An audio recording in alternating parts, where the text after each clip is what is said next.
Hello everyone, my name is Mirza Akbar Ali and I welcome you all to Introduction to Electrodynamics. ये course electrodynamics पढ़ाने का मेरा मकसद ये भी है कि मुझे ये कोर्स एक तो अच्छा बहुत लगता है और दूसरा ये कि स्टूडेंट्स को ये कोर्स इजीली समझ नहीं आता जल्दी। काफ़ी स्टूडेंट कंप्लेन करते हैं कि ये मुश्किल बहुत है, तो मैंने सोचा कि एक रिसोर्स होना चाहिए स्टूडेंट के पास जहाँ से वो अच्छे से तरीके से समझ सकें। मुझे काफ़ी दोस्तों ने कहा कि अच्छे लेक्चर्स या अच्छी वीडियो सीरीज़ इस पर नहीं पड़ी हुई, तो मैंने सोचा क्यों ना मैं एक छोटी सी कोशिश करूं एक वीडियो सीरीज़ बनाने की। तो उम्मीद है कि मैं अपने इस मकसद में कामयाब हो सकूंगा। इंट्रोडक्शन टू इलेक्ट्रोडायनेमिक्स के लिए हम या इलेक्ट्रोडायनेमिक्स कोर्स जो है ये यूनिवर्सिटी में 2 सेमेस्टर का कोर्स पढ़ाया जाता है। तो इसके लिए हम बुक फॉलो करेंगे इंट्रोडक्शन टू इलेक्ट्रोडायनेमिक्स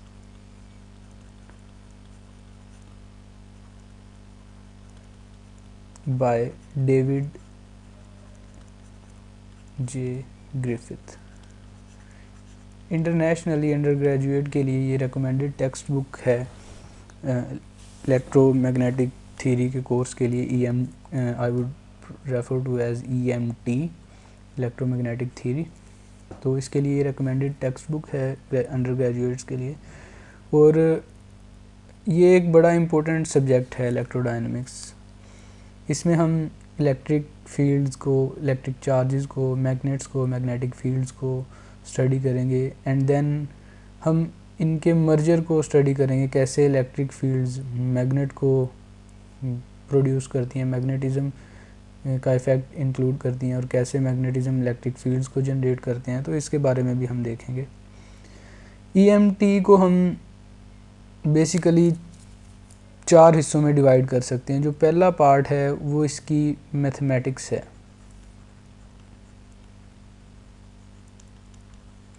जो दूसरा पार्ट है वो इलेक्ट्रोस्टैटिक्स है, चार्जेस एट रेस्ट।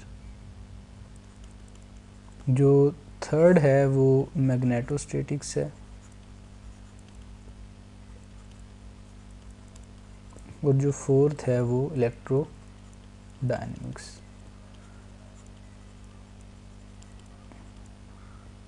तो इन 4 हिस्सों में ही हम इस बुक को भी डिवाइड कर सकते हैं।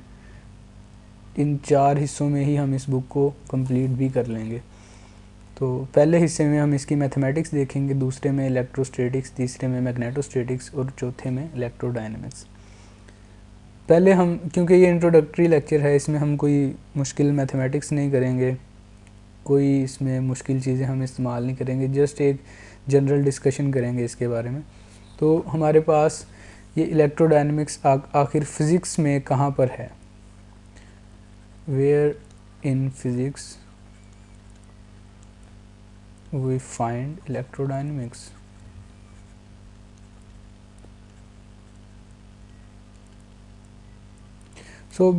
हम क्या कर सकते हैं, फिज़िक्स को 4 हिस्सों में डिवाइड कर सकते हैं, सही है। तो बाउंड्रीज ड्रा कर लेते हैं हम कि जी ये हमारे पास 4 हिस्से बन गए हैं। पहले हिस्से में हम रख देते हैं क्लासिकल मैकेनिक्स को। इधर हम इसके साथ रख देते हैं क्वांटम मैकेनिक्स को।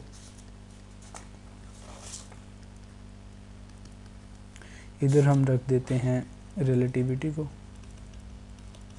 जनरल और स्पेशल थ्योरी ऑफ रिलेटिविटी दोनों, और इसके साथ हम इधर रख देते हैं क्वांटम फील्ड थ्योरी को।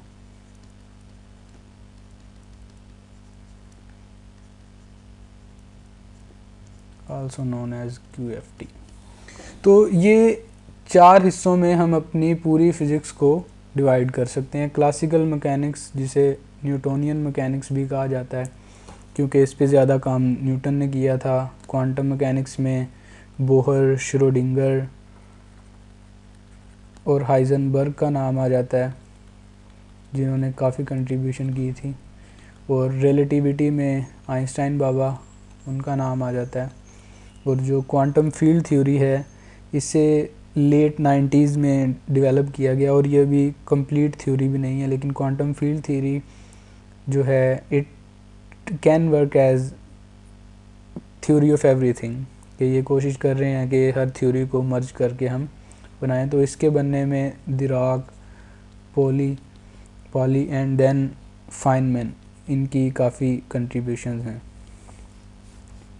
तो हमने क्या किया, हमने फ़िज़िक्स को 4 हिस्सों में डिवाइड कर दिया है। इसको हम ऐसे कह सकते हैं कि इस तरफ जो है वो साइज़ डिक्रीजिंग है,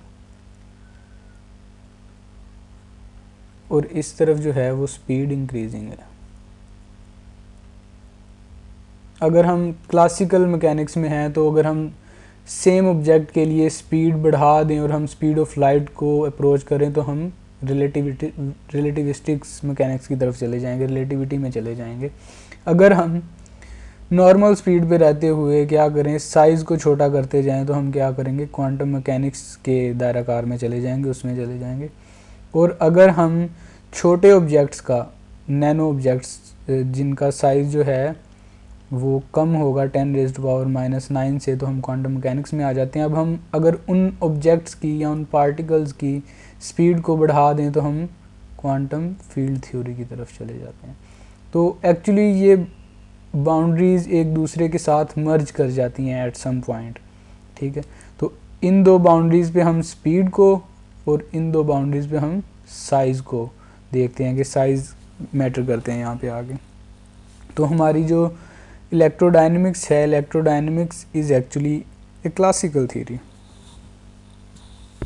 और इसको हम जो है इजीली देख भी सकते हैं, क्योंकि ये हमारे पास क्वांटम इफ़ेक्ट नहीं देती ज़्यादा, ये हमें ऐसे रिज़ल्ट देती है जो हम इजीली ऑब्ज़र्व कर सकते हैं।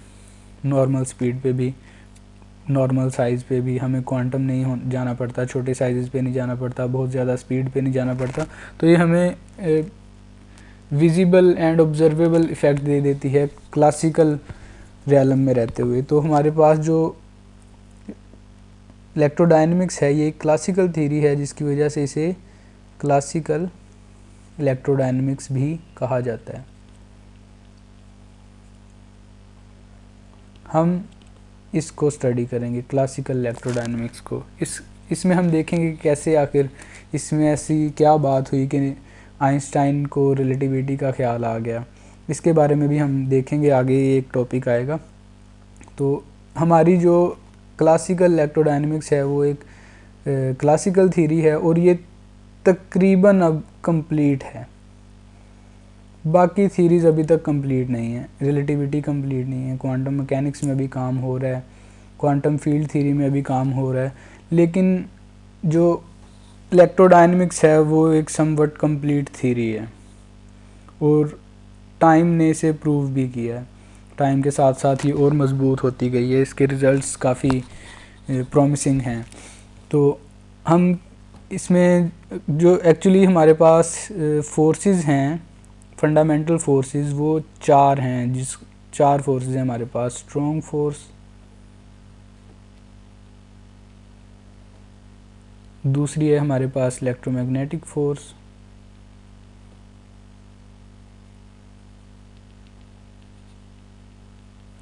तीसरी है हमारे पास वीक फोर्स, और चौथी है हमारे पास ग्रेविटेशनल फोर्स।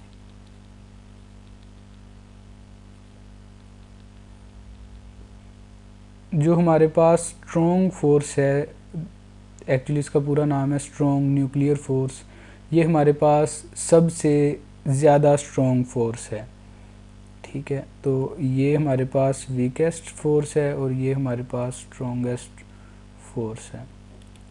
ग्रेविटेशनल फोर्स सबसे वीकेस्ट फोर्स है हमारे पास। यहाँ पे ये हमारे पास इलेक्ट्रोमैग्नेटिक फोर्स लाई कर रही है, जो कि रेस्पॉन्सिबल है एटॉमिक स्ट्रक्चर्स के लिए भी रिस्पॉन्सिबल है, कि इसने एटम्स को अलग नहीं होने दिया। एटम्स में हमारे पास इलेक्ट्रोमैग्नेटिक फोर्सेस हैं, ठीक है। उसके बाद हमारे पास जो केमिकल फोर्सेस हैं वो भी इसी की वजह से, इसके रिजल्टेंट की वजह से आती हैं। इसका रिज़ल्ट ही है एक हमारे पास बॉन्ड क्रिएशन, वो सारा कुछ भी। और जो हमारे पास ये इलेक्ट्रिसिटी काम कर रही है, ठीक है, उसमें भी हम देखें कैसे हमारे पास इलेक्ट्रोमैग्नेटिक फोर्सेस काम आती हैं, इलेक्ट्रोस्टैटिक्स या इलेक्ट्रोडायनेमिक्स कैसे अपना किरदार अदा करती हैं। जो लाइट है हमारे पास, उसमें हम देखेंगे कि लाइट के दो कंपोनेंट्स हैं, इलेक्ट्रिक एंड मैग्नेटिक कंपोनेंट्स, तो वो लाइट कैसे बनती है, मैक्सवेल इक्वेशंस को देखेंगे। तो ये सारी चीज़ें हम अपने इलेक्ट्रोडायनेमिक्स के कोर्स में करेंगे। तो जो हमारा मेन फोकस होगा वो क्या होगा, इलेक्ट्रिक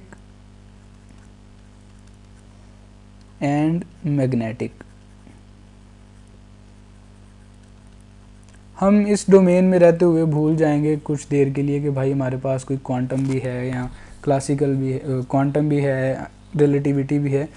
अलबत्ता हम उनको थोड़ा थोड़ा देखेंगे, हम उनकी बाउंड्रीज़ के साथ टच करेंगे जाके, लेकिन हमारी ये जो इलेक्ट्रोडायनेमिक्स की थ्योरी होगी वो हम कम्प्लीटली क्लासिकल वे में स्टडी करेंगे इस कोर्स में, ठीक है। तो हम देखते हैं अब अगले लेक्चर में हम फिर वेक्टर एनालिसिस से स्टार्ट करेंगे, जो कि इस बुक का चैप्टर नंबर 1 भी है। और हम देखेंगे कि हमें आखिर इलेक्ट्रोडायनेमिक्स पढ़ने के लिए कौन कौन सी मैथमेटिक्स की ज़रूरत है।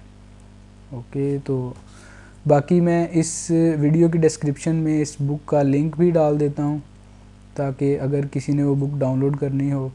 मैं 4th एडिशन फॉलो कर रहा हूँ और 4th एडिशन का ही मैं लिंक डाल दूँगा, लेकिन अगर आपको 2nd या 3rd कोई भी एडिशन मिले तो चलेगा।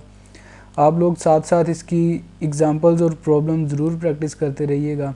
जो जो आएंगी, कुछ प्रॉब्लम्स मैं सॉल्व करूँगा, कुछ आपके लिए छोड़ दी जाएंगी।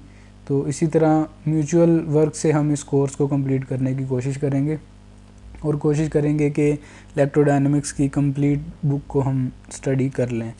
अलबत्ता ऑल्दो के जब मैं पढ़ रहा था तब मैंने कंप्लीट बुक नहीं पढ़ी थी, लेकिन अब मैं कोशिश करूँगा कि पढ़ाते वक्त मैं कंप्लीट बुक कवर कर सकूँ। ओके, तो see you all in next video with vector analysis.